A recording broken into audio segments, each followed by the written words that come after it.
Welcome to Flipping Dreams. This week, I am brewing justice with Betsy Lay. She is one of the founders of Lady Justice Brewing, a forward-thinking brewery out of Aurora, Colorado, that not only is one of the few solely female-owned breweries in the United States, but also one of the very few Latina-owned and queer-owned breweries. We talk about brewing business and, more importantly, their mission to make the world a better place one beer at a time through community-supported membership and their dedication to helping women and girls in the community to succeed. I hope you enjoy this episode. As always, please subscribe and share with friends, family, strangers. Appreciate your help getting out this labor of love and sharing encouragement and inspiration to others. That it's never too late to transform your past and empower your future. You're listening to Flipping Dreams. Well, I am so excited that you agreed to chat with me Yeah. because I want to hear all about your brewery. I find it just super inspiring. And I mean, two things I love: beer and social justice. So, Mhm. yeah, so if you don't mind telling me a little bit about how this all came about. So Lady Justice was founded by me and then my two good friends, Jen Cuesta and Kate Power. And we all met in AmeriCorps. So we did AmeriCorps in the VISTA program, which is Volunteers in Service to America.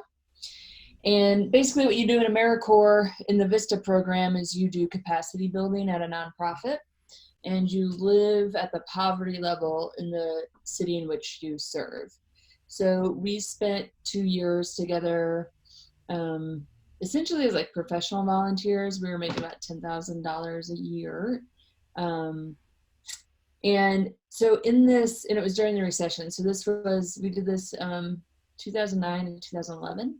And during that time, there was just no grant money, right? So fundraising was really hard during the recession for especially for small nonprofits like the one that we were working for. And so when we could, we would scrounge up some money and we would go to a local brewery and drink beers and just sort of commiserate over how hard our job was. And at some point, Jen had said, like, look at all the people in this place. It's packed every time we come here. How amazing would it be if the money that they're making, if the money that we're spending on beer could go to help this nonprofit that we're working at. And so she was just like, it was just sort of this idea that is now called social enterprise, but at the time there wasn't really a sexy term for it. But she was just looking around at how people prioritize drinking beer and spending money on beer, especially in Colorado at that time. And and was like, why can't we just use some of this money? People are already going to come here. They're already going to spend their money. Um, what if you could funnel some of that into nonprofits? And so that was the initial conversation. And really at first, I mean, we were just having beers talking. I didn't really think much of it after that. But Kate sort of held on to that idea. And Kate and Jen left Colorado to each go to law school. When Kate was in law school, she had a course where she had to do sort of like a business plan and sort of flesh out some business law stuff. And so she tried this philanthropic brewery idea that Jen had sort of mentioned, and so she wrote a little business plan for it, and then she got some feedback from her fellow students and then from her law professors, and the feedback was good. And so she called Jen and I up, and she was like, I actually think we can do this. Like, I think this might be a thing we could do. And so she started working on it. And then when Kate and Jen graduated from law school and they both moved back to Colorado, I had just recently been laid off from my job, and Kate and Jen were both looking for jobs. So we had a lot of time. And so we just sort of hit the ground running with it, and we would brew. We were all home brewers before, so we started brewing together every chance that we got, and then we started building this business model and trying to figure out would work and what wouldn't. So that's how it all started. And then we did fundraising in 2015, and we opened in August, I think August or September of 2016 is when we Wow. um, first had our beer available. Wow. So it sounds like there's quite a bit of build up time Yeah, to very actual much. inception. Wow. Yeah. Um, there was probably about 2 years of actual work on it before we launched. Wow. And then once you launch, you're in Aurora. How was the reception? Um, and I'm really particularly interested in your community supported um, Mhm. that whole idea of of like membership. Yeah, so when we opened, the membership sort of came out of a need that we had. Opened, when we were doing research on this in 2014, we could not find another brewery in Colorado that was philanthropic. And so we had to start asking questions like, is this even possible? It's kind of Um, surprising considering how much environmental like support and focus there is in Colorado. I yeah, and I would say breweries are very philanthropic by nature. A lot of breweries give a lot of money away. Um, but we couldn't find one that existed for the sole purpose of being philanthropic. And so we were like, I don't even know if this is legal. Are there state guidelines about what you can do with alcohol sales, that sort of thing. And so we didn't know if this idea was going to work, honestly. And so we didn't want to take on a whole bunch of debt for it. And so we fundraised. Our goal was $15,000, and I think we hit that in like a week, and then we ended up with about 20 grand. So we had 20 grand to start with, and so we used that to buy a 1 barrel brewing system and a couple months rent on this tiny, tiny room in Mountain View, Colorado, which is part of the Denver metro area. And uh, so our memberships came out of this necessity of distribution because the space that we were in was too small to have a tap room. So we needed to find a way to get beer to people. And so we basically stole the CSA model, which is community supported agriculture, because when we were in AmeriCorps, we would split. You can buy a farm share basically, and then you get the agriculture from that share. So we would split farm shares as a way to get our produce for cheap.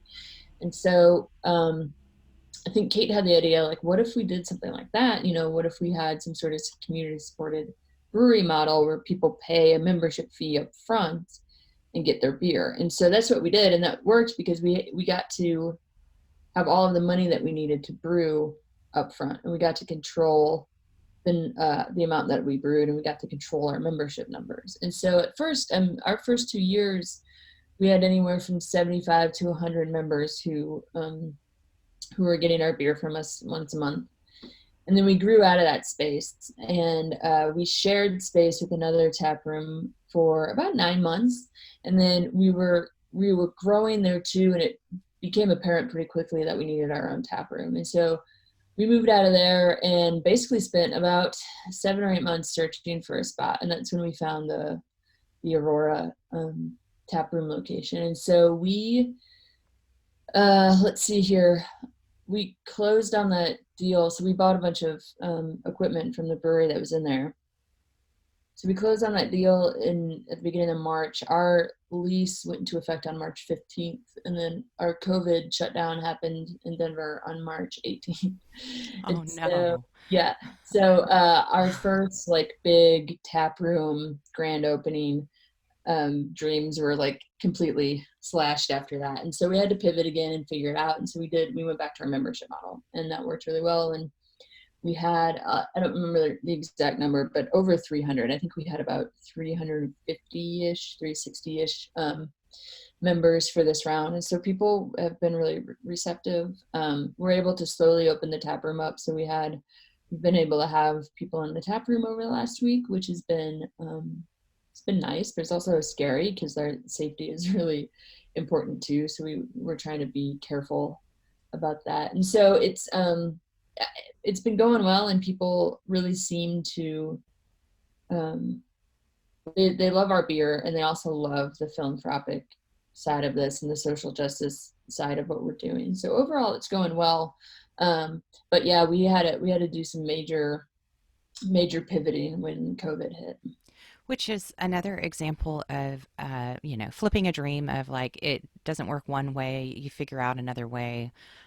Just don't give up or get too discouraged. There's always a way to make it work, and Yes. and especially because you already cultivated this community, I'm Mhm. sure they were really supportive and happy to support you during this time. What does it mean to be a member? Because when I first saw this, I thought of like the Packers, where Yeah. you buy a share. And Right. so, yeah, You buy a share and then you come and clean off brewery seats at the beginning of the season. right, yeah. Um, uh, to be a member, so we do it in monthly chunks. We call them membership rounds. We haven't really come up with a sexy term to describe what it is, but essentially we'll do a round for either. Lately, they've been 3 months. So you'll pay for a membership, and we'll roll out special beers for you monthly for a 3 month period, right? So it's usually 3 or 4 beers that you get out of it. When we first started, it was 6 month memberships, and people would get a 22-ounce bottle of beer and then a 12-ounce bottle of a test batch that we had been working on, and people would be able to give us feedback on the beers and what they liked and what they didn't like about them. And we would do just special things for them, sales on merchandise, stuff like that. And then when we moved in and was sharing space with another tap room, with another brewery, we had some tap lines available to us. So we would allow members, again, I think we would do it quarterly. And so members would come pick their beer up on Sundays, and that would be like the day that Lady Justice ran the tap room. And so they got tap room discounts. I think they got 20% off of their tab if they would come in on a Sunday and have some beers when they picked up their bottles. And then this last time around, because of the unknown the unknown factors of COVID, and we weren't really sure how it was all going to play out, we did all of the beers at once. So people picked up a 4-pack of 750 milliliter cans of there are 4 different beers in that 4-pack. And so what they get now, they get a discount on the rest of the to-go beers that we've been selling. So they get a discount on our 6-packs. And then I imagine we'll launch another round here again, probably later in the summer. And now that the tap room is open, they'll get some tap room discounts and stuff like that. So it's sort of like you get some fun, like exclusive beers that other people that we haven't released publicly yet. And you get to basically just have our ear and tell us what you liked and didn't like. And then a lot of our members will also point out, they'll put us in touch with nonprofits that they know about. And so it's just a way to like be a part of the Lady Justice family, and we always email our members first when there's news about Lady J. So when we found this new tap room, they were the first people to hear about it before the press releases went out and stuff like that. So it's a little bit of exclusivity, but we look at it more of like, you're just a part of our family and you're just helping us figure out what to brew and when and how to grow. Yeah, and how to achieve your goal, your social mission. Yeah. Um, so talk to me a little bit about that part of it, of how you find your organizations, and to date, how many organizations have been paired up or Mhm. benefited from Lady Justice. We have There's a couple different ways that we give our money. In our first 2 years of operation, we funneled everything basically through a grants fund. And so we had a really simple grant application. We had one for girls specifically. So girls 11 to 17 had an application they could fill out if they wanted us to fund some sort of program that they wanted to be a part of. And then we also had an organizational application. So nonprofits could apply for money for their programming.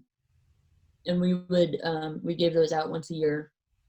And then when we were growing and sharing space, we what we were able to do is pick the nonprofits ahead of time, ahead of the membership round, so that when members bought their memberships for that quarter, they knew where the money was going already. So we had picked 2 or 3 nonprofits to partner with that membership round.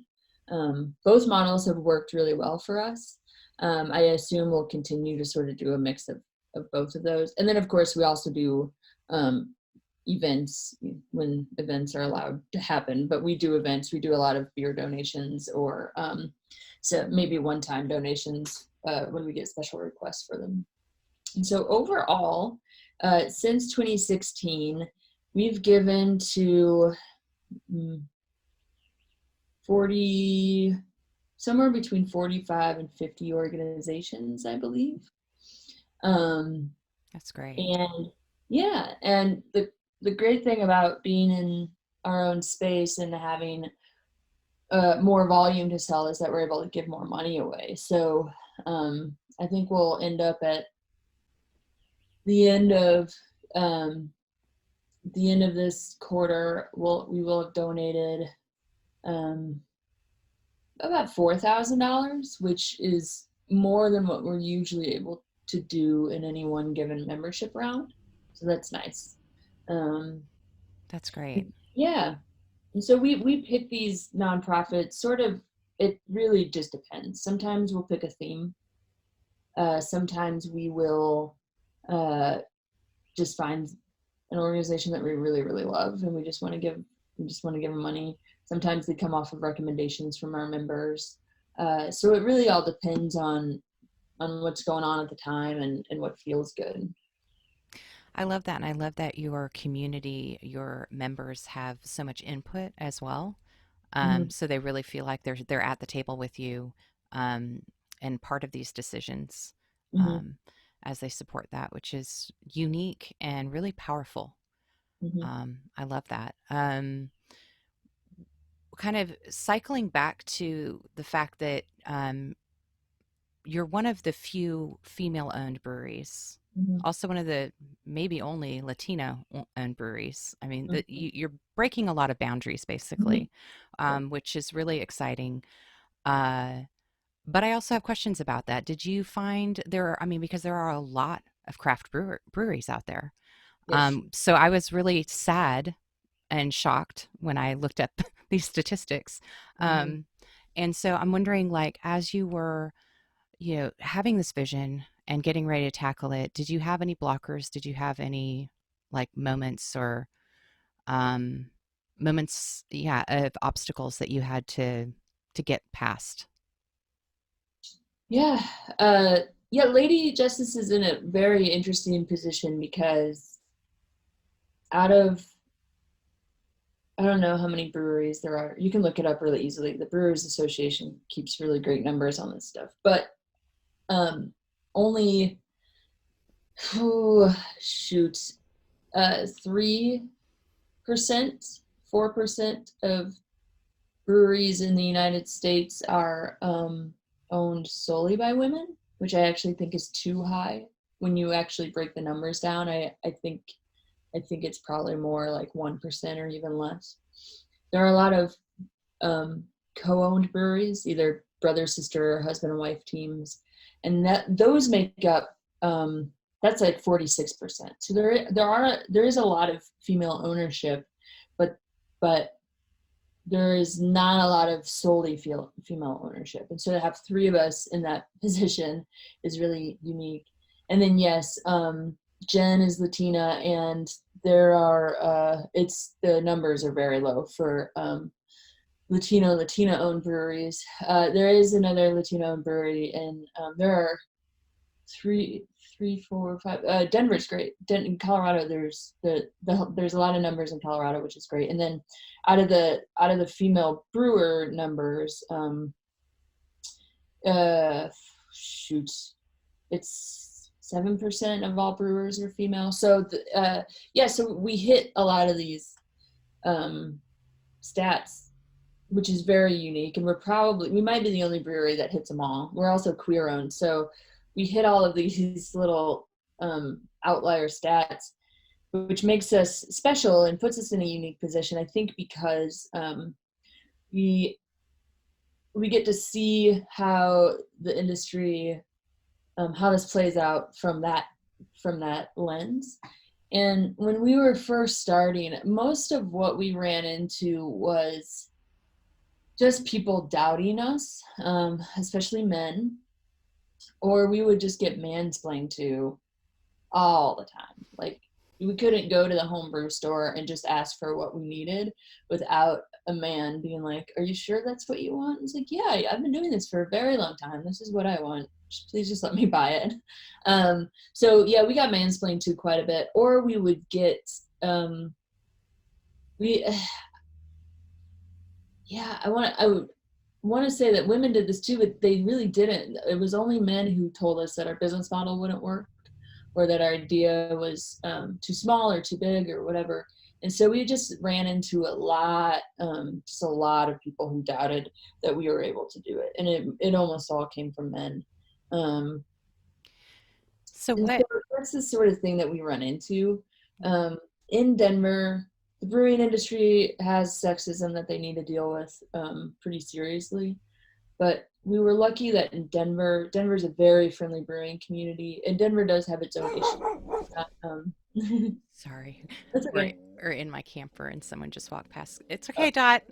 It's okay, good girl. Yes, you're so good. You're such a Yeah, good protector. yeah. I have two Okay. cats and a dog, and they make appearances on almost every Zoom call that I have. Sorry. So you were saying that there's the Denver community is very welcoming and open and in terms of the brewing community Right. versus elsewhere. Yeah, there are many, many places in the United States where if there's a woman working in the industry, she might be the only one in the area. And so we're lucky that we have a bigger support system and maybe a bigger platform to make sure that people are being treated well. And that is not to say that Denver is perfect, because it really is not. It experiences the same issues of sexism, racism, all of that any other brewing community does. But I think because our numbers are bigger, because we do have maybe some better um, diverse representation, we are at least able to to shift the conversation a little bit quicker than maybe some other spaces. And so we take that seriously at Lady Justice, and we want to be a voice and just be a platform for those conversations. And so whenever we can speak up and talk about it, we do. And we just want to be a place that feels like, that we're going to welcome anyone into our doors, and we're going to be a strong community. Um, and so we hope that we're a accessible, open space for people to come to. Um, and so that's stuff that we take really seriously. That's really it's so important and it's so refreshing to hear. Um, and I guess I wonder as people so the idea behind flipping dreams is this idea of like overcoming obstacles, of building resilience, of not giving up on dreams, and figuring out ways to flip dreams that aren't working and find new dreams. That's kind of the idea of helping people get unstuck.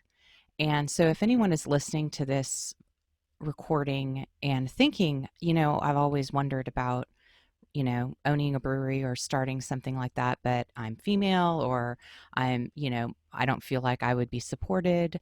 Do you have any like words of encouragement on like that process or, um, Mhm. Yeah, it's really hard. I'll say that right away. You have to be willing to just work hard all of the time for it. Things will not be handed to you at all for this, and so that's something to realize up front, that you can look out at the brewing landscape and you can see that there are instances where it just sort of looks like men, especially white men, might even be handed funding to do stuff, right? Um, and it's always hard to know because you don't know behind the scenes, but it does feel that sometimes funding comes easier for white men, and I think statistically you can show that. If you're a woman of color going out to get a loan for your business, you're gonna have a harder time, unfortunately.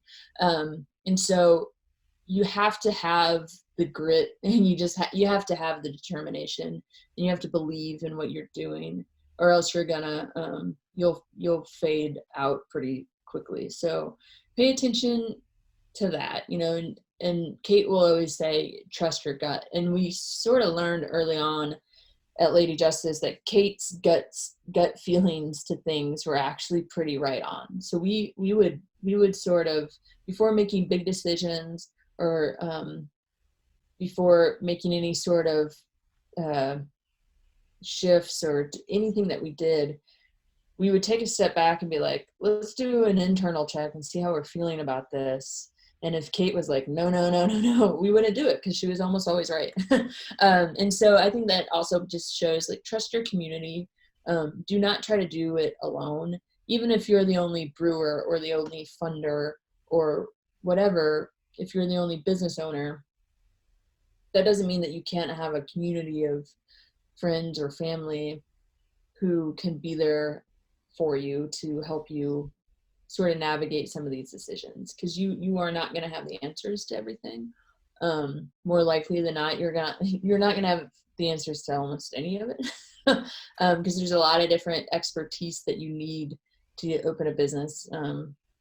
And brewing has so many different things that you have to know how to do. And so yeah, find people that you trust, that you can bounce ideas and contracts and P&L statements off of, stuff like that. And then just I don't know, once, when I have a hard time with Lady Justice, like on days where it just feels impossible, I always take a step back and I think about, like, what does Lady Justice look like 5 years from now? Like, if I quit doing Lady Justice right now, what does 5 years look like? And it's really eye-opening to think, because I think about, like, look at where we were 5 years earlier. We had just done our fundraising campaign. We hadn't even opened doors yet. And so here we are now. So I always try to think about, what does 5 years from now look like? If we can get over this hump or get through this obstacle, are we going to be better for it? Or will we be more successful? And so if you can envision the success that you're going to have in the future, for me, it helps me stay the course, because I think it helps you get out of the, like, nitty gritty details of stuff. You get out of the weeds. So I just think, have a plan, but knowing that it's not going to go to plan, and then just know that it's going to be hard, and you're going to need to rely on people, and you're going to have to find people you trust to I do think that. that I think that's so important because, as with anything, any new venture, it's easy to have the energy and excitement up front. But once you start getting in the weeds after, a few months and slogging through it, or years, it's easy to lose that focus. Mhm. Um, One of the things that helps me is, like, I, it's like I make a commitment, a time commitment for whatever project I'm doing. So, even though right now, it may be this, I may only have so many subscribers or so many shows. I'm like, I'm still going to do this every week. Every week I'm going to dedicate, and I'm just going to do it and keep doing all the things and learning about it. And eventually, yeah, a year from now, I'll look back and be like, okay, then let's reassess. But I'm Mhm. not going to let myself reassess right now. Like, it doesn't matter how tired I am or how much I like when I want to throw my computer across the room because the editing software is frozen Yeah. or whatever. Like, I'm just like, no, this is my promise to myself, and I'm doing it because I believe that I want to find those people and help magnify those voices Mhm. that are dreamers, people who are not afraid to take the risk, who maybe it doesn't work out sometimes, maybe have fallen flat, but then they're continuing to go, they're continuing to do it because I think it's really important that we have more encouragement right now versus, I mean, let's Yeah. face it.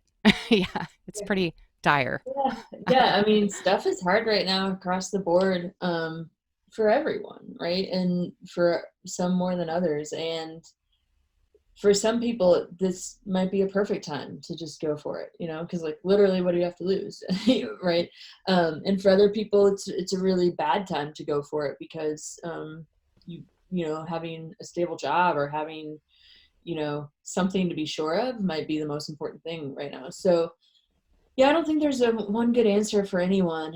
And like you were saying, like trying to do something and just going for it doesn't mean that you also won't fail. And I also think there's something really important about if you are the type of person who can try something and fail and know, and not even because it's not failure, but if you try something and it doesn't work, if you know when to walk away from something, you are probably a much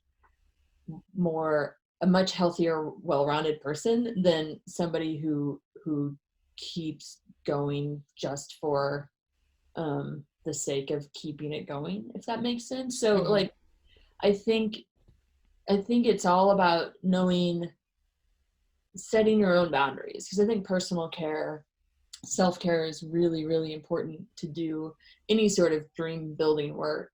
um, and at the end of the day, like if you step back and just say like, actually I'm miserable and I don't I don't know why I'm doing this anymore, it's okay to not do it anymore. And you will be successful in that you will be making yourself much happier and opening up doors to stuff that you couldn't open up before because you weren't looking in that direction, right? And so I just think overall, to do like, yeah, these to do dream work, to start a project on something, obviously if it's a dream of yours, I would hope that you would have the care for it and the love and the motivation for it, because that's the most important thing. If you do not believe in the project, just don't do it, and it's okay to not do a project you don't believe in. But if I you think, do believe it, yeah. yeah, I think the motivation behind it is key, right? Because if you're just doing something for money or doing it for notoriety or likes or whatever, then probably you're going to be disappointed. Like, Oh, chances are, yeah. So, Yeah. And there are times, it's funny, there are times um when Lady Justice is just doing really well, and we'll get all sorts of national media for something. And there's been times when I've gone to conferences and been like stopped and recognized for being a part of Lady J. And it's like, oh, that feels really great, right? That feels so good in the moment. But then if that's all you're going off of, because uh, you have no, like 6 months later, nobody's going to know your name or your face or care, right? So these things there's an ebb and flow to all of it. And so you just have to be willing, you have to care about it as much when things are really crappy as you do when things feel good. Because when you're in the low, when things don't feel good, if you don't believe in the project, you're going to just burn out completely. people don't always understand what you're building until later, you know? Like, Right. uh, it's like you have the vision in your mind, but you have to take the steps to get there.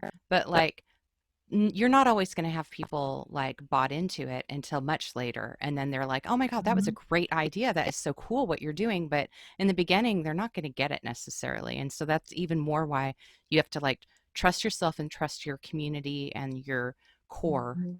supporters because, yeah, if that makes sense. It does. It makes a lot of sense. And then there are people who think they know what you're talking about, and that's not what you're talking about, if that makes sense too. Um, and so it's always navigating, yeah, because when you have your dream project and you're working on it every day, and you have a plan for it and you have a vision, people can't see what's ahead, and they don't see what what you keep it in your notebook and all of that. And so I think you have to have really clear expectations for yourself and for others about what this means. And what might be like the greatest idea of all time to you, some people are going to look at it and be like, I don't get this, right? And one of Kate's like crowning achievements that she always says she's most proud of in Lady Justice is like turning the doubters into people who like can believe in what we're doing. And so when we were first starting, we did a sort of a business mentorship meeting. So City of Denver has this program where if you're going to start a business, you can go meet with like, they're usually just like retired business owners who have some time to like look over your business plan and give you tips. And so like Kate's all excited to go in there and talk to this guy. And she's like, yeah, we're opening a brewery. And he was just like, yeah, you and everybody else in Denver. Like he did not care. He was, breweries are not cool or fun or special. Everybody has one, right? And so she was like, okay, the rest of this meeting is about me getting the guy to get excited about justice. And at the end, he was just like, I think this could be a really good idea. And so she was like, that's the win. That little win carried her months and months and months when we were first starting. She's like, if I can get this crotchety old man to buy into this, I can get anybody to buy into this. And that's so great. yeah, it takes that's some grit right there. Talk about that stuff too. Yes, it is. And it really is. You have to understand yourself what you're talking about to be able to make it work too. So we always bring up Legal Justice. We wanted to like hit the ground running on it a few times when we were fundraising, and we had to take a step back and be like, no, we don't actually have all the information we need to fundraise right now. And so that's why we did our fundraising in 2015 instead of 2014. So being an expert in what you're doing also really helps. Yeah, being an expert and also trusting yourself, and having that confidence in yourself is like 90%, I would say. Yeah. And there is something to be said for fake it until you make it. Like sometimes you just get in situations where maybe like things are going the right enough direction for you where you're just like, okay, as long as I can convince these people of this one little thing for a couple more months, we might actually get some more funding, or we might be able to launch some sort of new program. And so yeah, and I think that's more just about like having the right kind of charisma also works too. And that's something that having the three of us, Jen and Kate and I, we all have different personalities, and we learned, and it was so great because there was also this thing about not going into business with your friends, which I can completely understand, and as a general rule is probably a good idea. But Jen and Kate and I had worked together for 2 years ahead of time. Kate and I were roommates for a year. Like we knew each other very, very well, and so we felt good about this partnership, and I probably wouldn't have done it with anyone else other than these two. And but we learned early on whose personalities could match up with other people. So we knew that Kate was just so charming on the phone, and she could make anybody her best friend on the phone. So anytime we had questions that we had to call the state government or the federal government about, we had Kate do it, because she could just like, she has this way of just getting people to just like relax and not be so uptight about stuff.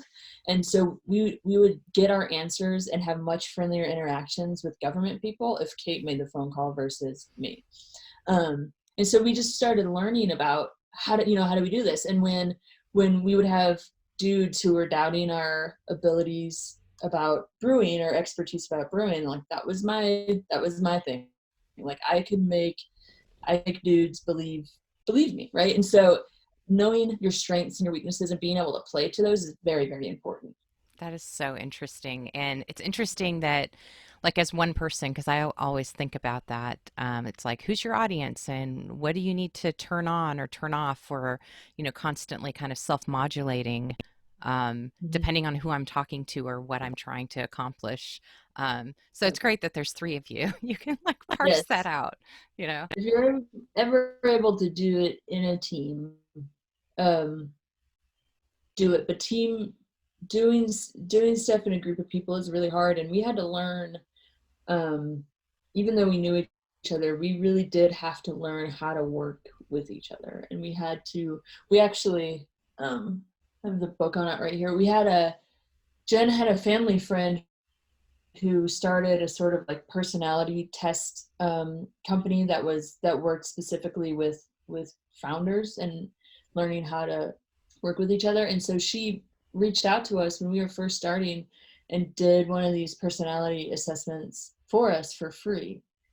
And so the assessment itself was completely focused on how are the three of you going to operate in a working environment together as three like co-decision makers and all of this.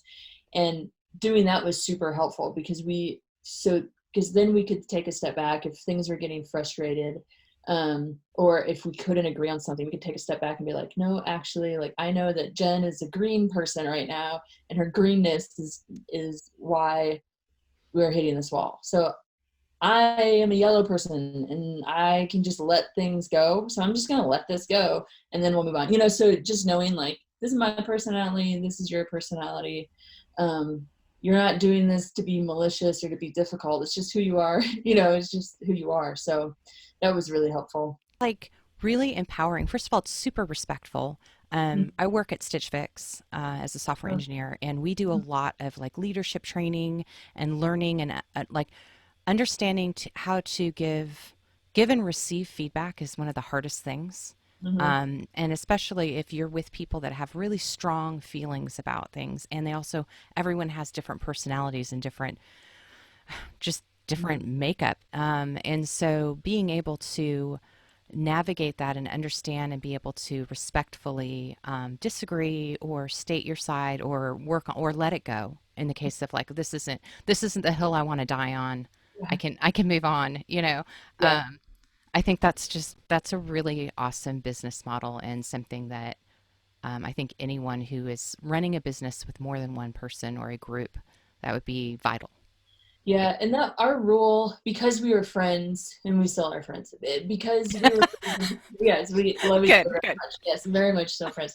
Um, because we were friends when we started, our rule was always, if this is going to kill our friendship, we're done. So if there was any point where we felt like the business side was going to ruin our relationship with each other, we just kind of had this pact that we were like, the business is just going to be done and we're going to walk away from it and we're going to keep being friends, because that was the friendship, and our relationships with each other were why Lady Justice worked, and they still are why our roles and our roles in the company have changed over time because we all work full-time jobs. So the time that we have to give to this project is different for each of us. And we've been going at it for 5 years now, and it's so things have changed, but they have changed in a really healthy way. And anytime a shift was made or a pivot was made, it was always made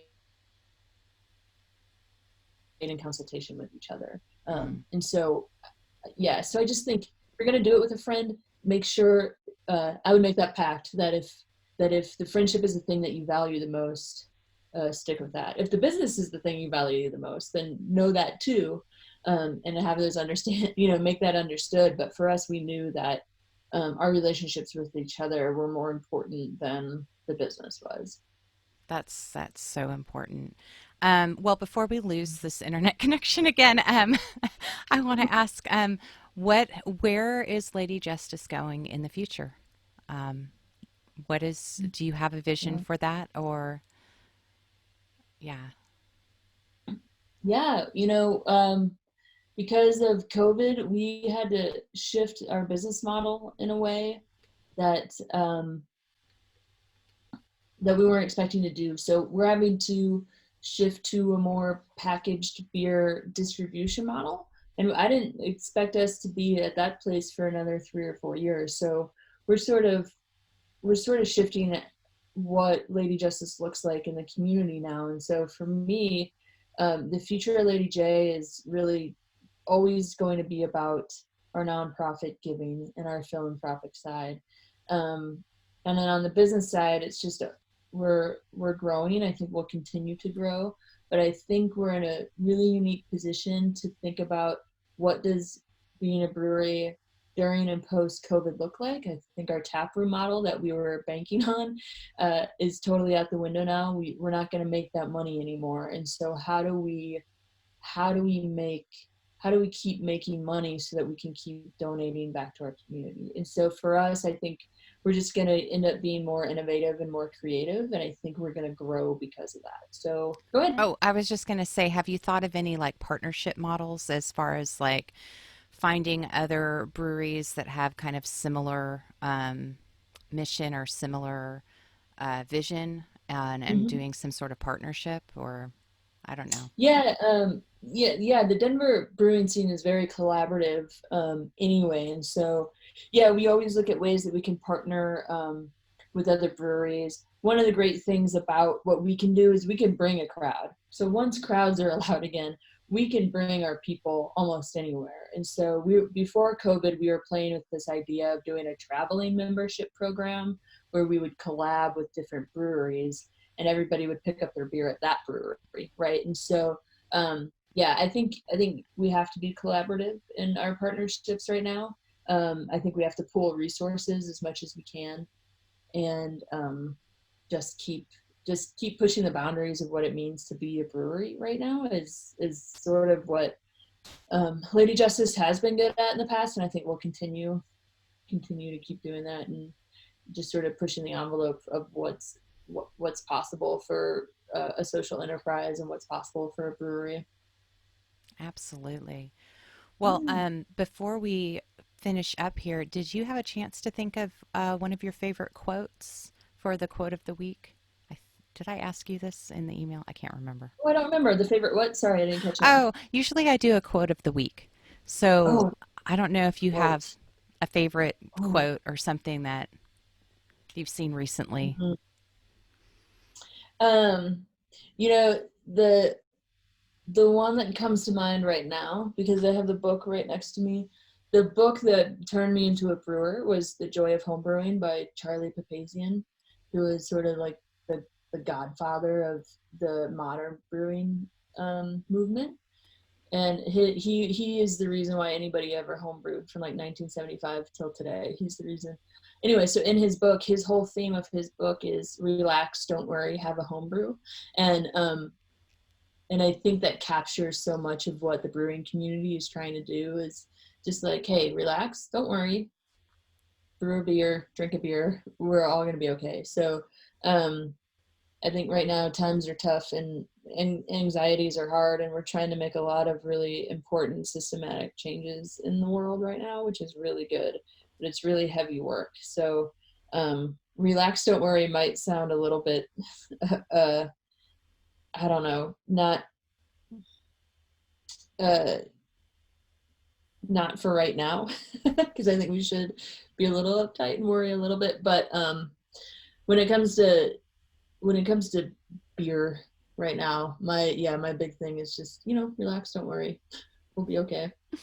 Yeah, Yeah, I yeah, think that's, yeah, there's plenty of time to worry, but then, how much will you really accomplish by worrying? You might as well yeah, relax and have a good beer. yeah, yeah. And when you relax and have a good beer, you can actually get a lot of good thinking done too. So Yeah, or like decide you want to like, build a brewery. And yeah, like that's exactly what happened to us. So that's amazing. yeah. Well, thank you so much for chatting with me. Oh, one other thing, I want to know how to get a t-shirt. Oh yes. And on the website, that link wasn't. Yeah, we are right now in the middle of did a rebrand, and so we have a new logo. So we are right now in the middle of working with our designers on all new merch. So give me a couple weeks and we'll have new merch on the website, and you can order it and we'll ship it to you. So just keep an eye out on our social media. We will be sure to let everybody know when we have that merch available. That is great. And hopefully, my camper travels will bring me closer to you and I can actually come in and have one of your beers and uh, enjoy, Yes, yeah. yeah, and meet you in person. So, yeah, well, thank you Yeah. so much. And I will put all the Uh-huh. links to everything in the show notes. But thank you for all that you do and are continue to do, have done already. and keep brewing. Yeah. Well, thank you. Thanks for having me. This was fun. Awesome. Awesome. Well, take care. Thanks. You too. Bye bye. Bye.